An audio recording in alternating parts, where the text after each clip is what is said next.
Customer complain, ABS light on. Yun yung, that's the customer complain. So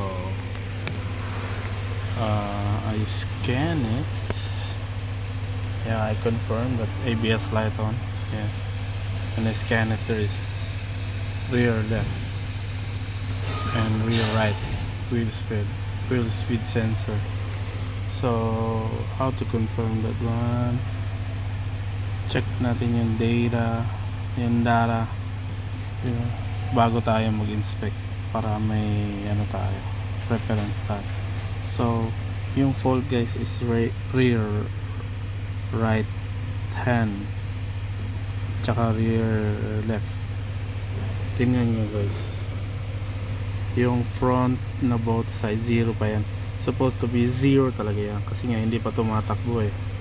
Pero itong parehas na likod 655 na siya. So possible yan guys, open yan pag ganyan na ano, naka-default siya sa 655. Tingnan mo, wala pa, hindi pa tumatakbo yung sasakyan. So yun lang yung mga ano, diagnosing tips. At least ito, alam ko na ano, may abnormality siya kasi nga dapat 0-0 lang yan kasi hindi pa naman tumatakbo eh. So titingnan natin sa baba guys. Kaya pala din nagre-reading yung ABS sensor guys. So parang nakapagtaka eh. Hindi ko kasi chinek eh.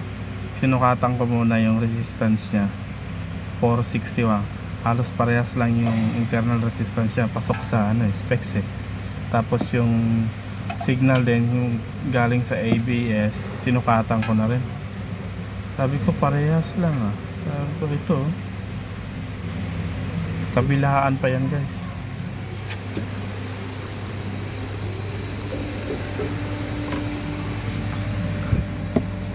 Left and right yan guys. So i-coat ko na yan, hindi ko na inisip.